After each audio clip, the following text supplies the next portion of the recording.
What do you do when you're trapped between two bad options? Sell a house that you bought at the peak of the market that's now dropped in value, or stay there when it really doesn't fit your life anymore? That's the question on the mind of today's listener. And look, this one's gnarly. There is no easy answer. And that doesn't mean that we're getting out, though. We're going to do our best, see if we can figure out if there are any better options when you're trapped by a house that's fallen in value. So welcome to Ask the Experts, where each week people from inside the money world answer your questions to give you the freshest insider tips to solve your problems.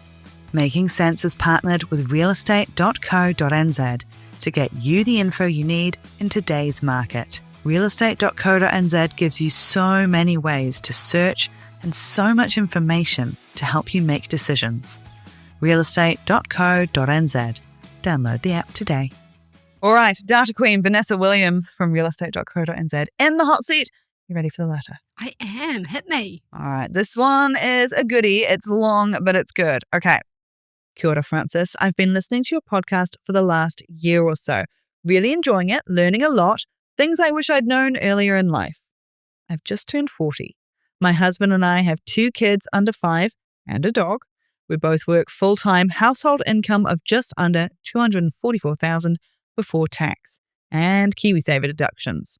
We have virtually no savings or investments currently, having used it all to cover loss of income while I was on parental leave, and are struggling to rebuild our safety net with the current cost of living, especially with young kids.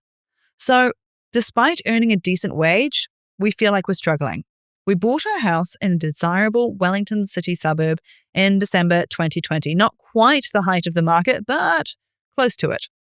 With the housing market downturn over the past couple of years, our house is now worth between $200,000 to $250,000 less than what we paid for it, according to online estimates. It's virtually wiping out our initial deposit. We're not in negative equity, but have lost most of our capital. Our mortgage is substantial, in my opinion, with 37% of our income going on repayments. The house we own is in a great location, has a lot of potential, but is old and needs a fair amount of renovations that we feel like we're never going to be able to afford.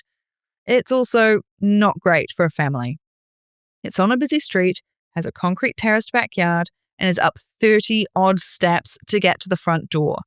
Having kids has changed our minds about our house. We feel like it's not the right fit for us anymore. We're interested in moving to a more affordable area that is family-friendly to reduce our mortgage costs, live in a house that suits our family, and gives us more money to live life and save and invest for our future. But we're not sure about selling in the current market, and it will get enough out of the sale of our current house to buy our next, hopefully, more affordable one. So we feel stuck, and I'm sure we're not the only ones in this situation. We bought our house wanting a home, not to make capital gains, but we didn't expect to lose such a large amount of capital either. We know what we want to do now, so how can we make it happen? Now, like I say, big letter, but I think there's actually a lot of really great important context there. So a lot of people will have bought around that 2020, 2021 peak. How common a situation do we think this is? It was very interesting. So I had a look at the exact number of homes that transacted or sold in 2020 and 2021, and there was just shy of 160,000 homes that transacted in that time. Wow. Which, as a percentage of the total pool of homes available in New Zealand, is about 8%. Wow. That's still quite a significant portion of the population, of the population of houses. And so, I do want to say my heart goes out to this, the person who's written this letter. I just think, oh my goodness, that's so tough. And, I really want to say, don't feel alone in this. You are right. There certainly is a lot of other people who are in this scenario. And it's actually very common to feel stuck. One of the biggest challenges with property is that it is a longer term investment, typically. I mean, of course, we all see cycles. We see 10 years, houses double. Sometimes it takes 15 years. Sometimes it takes 3 years, and housing is a cycle. But yeah, I think that is part of the challenge this lovely writer will have to think about, is around how important is that move for them? And honestly, how viable is it with what it is that they want to achieve? Because there's always options, right? And I know we've talked about this previously, is that there's always options. It just might be that there are two options that you don't really like. And that's, those are always tough situations to be in, but perhaps this is where our writer might be. Yeah, there is a certain amount of life stage in this. I think I fully identify as someone who also has 2 kids under 5. It's a really crunchy part of life, and you're trying to bounce back from the parental leave. There's not just the finances, but the life bounce back from the parental leave. There's a whole lot of rebuilding that goes on there. You've got a lot of pressures on your time, a lot of pressures on your finances, and I think that all mounts up in situations like this when you're thinking about the house. It's not exactly the only thing you're weighing up at that time. There's so many pressures. Do we know how much houses have come off that peak as well? Probably between 15 and 20%. Right, yeah. So looking, that's a lot. Yeah, it is a lot, which probably makes sense around that 200 to 250,000 if it's sort of around that $1 million mark, which the Wellington market at the peak around January 2022. So they're just shy of a year either side of that, but it did drop back from that peak of about $1 million. That's sort of sitting around that 800-ish thousand at the moment as of time of recording. So the Wellington market as a whole has dropped back around 20%. So it sounds like almost to the letter, excuse the pun, that this person has seen the full effect of the Wellington market and the shift in that. Find the perfect property faster with realestate.co.nz, the home of property. Realestate.co.nz allows you to search the way you want based on your budget, the location, the type of house. You can even draw on the map to find properties in a specific area. You can filter by price range, number of bedrooms, even keywords like brick and tile. If you're keen to avoid buying at auction, you select to view houses with the price displayed. That's super helpful, especially if you're using your KiwiSaver. When you've narrowed down your search, realestate.co.nz will alert you when a new property that matches it hits the market. Download the realestate.co.nz app to find your perfect property faster. So, as you have flagged, there are always options. They may not always be options we want, but we'll lay them out and say, maybe what's your best worst? When someone's looking at selling in a softer market and prices have gone down, what do they need to consider? It is a great question.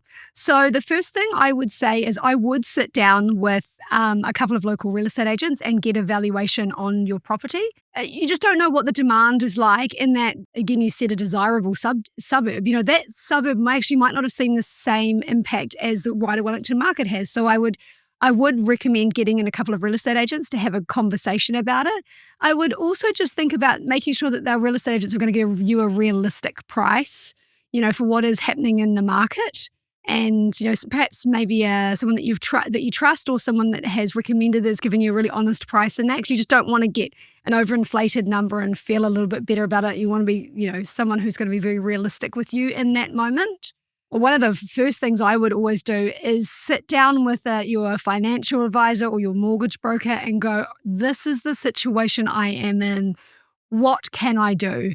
Because if you're looking at these lower cost suburbs, maybe a bit further out, what is it that might be the challenges with those suburbs as well in terms of travel time or cost or changing kindies or schools or all the rest of it. So, you really want to think through those moving options.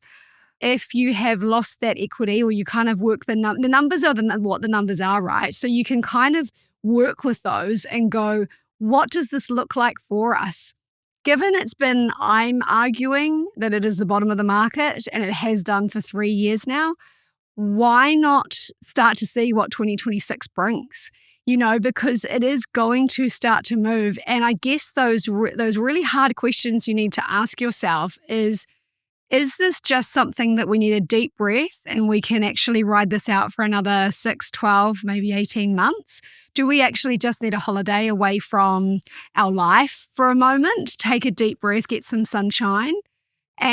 Or is this really something that we cannot live any longer with and we really must move? Because there are options like, could you get a student in for, could we put the 2 kids in one room in bunks and then rent out the second room?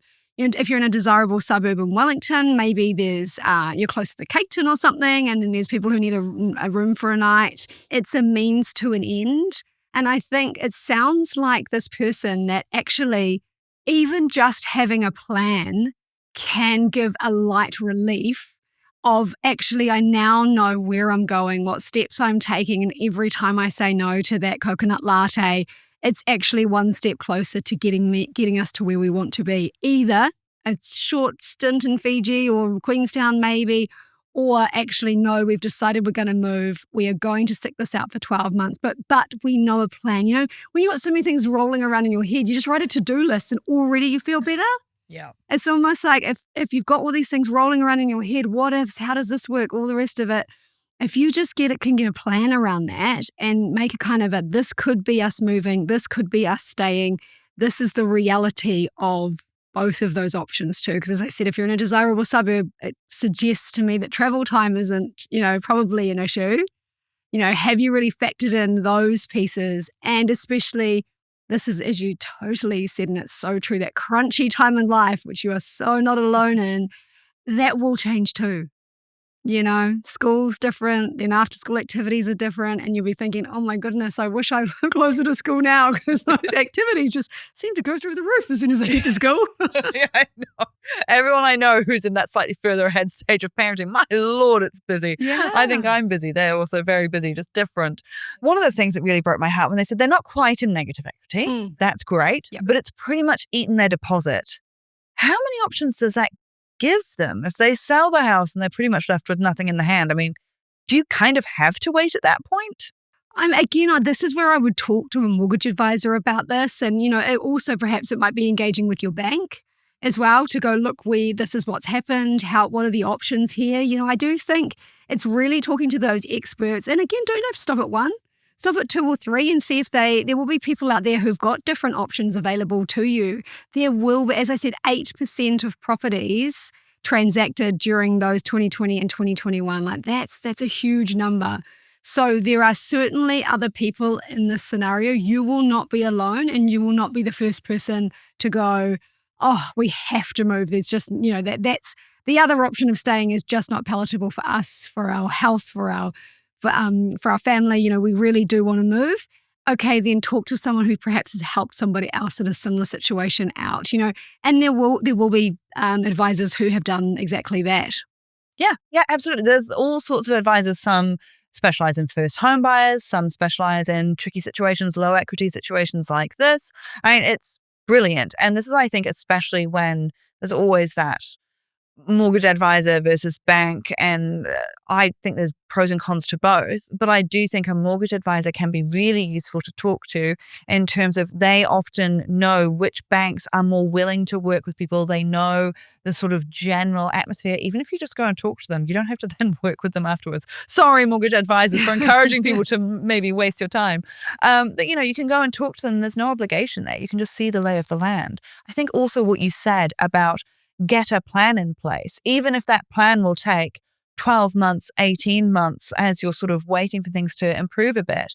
Having a plan and you're putting certain things into place to get towards an end goal, I think that's very empowering, because what comes across in this letter is that they're feeling very disempowered, stuck, and out of options. So I think going and talking to someone and getting a plan in place, that's very important, not just for the finances, but the mental health. I totally agree.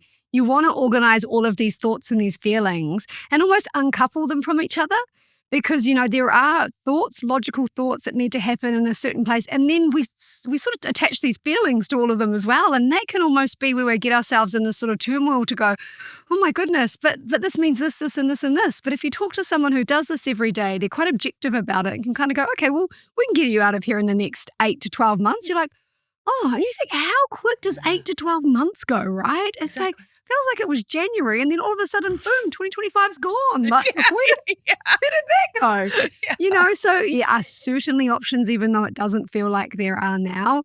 And that time will go by so quickly, and you'll be in a more desirable option in probably less time than you realize. especially with young kids. I just feel like my experience of time is on warp speed with young kids. So that will just speed past if their life is anything like mine. Thank you so much, Vanessa Williams, realestate.co.nz, our data queen, telling us what we need to hear, even if it's not always what we want to hear. We appreciate you. Now, if you have a question about anything to do with money, but especially the property world, anything where Vanessa can dig into that fantastic data that she's got at her fingertips, send it through. Let's do a deep dive for you. ask@franciscook.co.nz. Until next time, have a great day.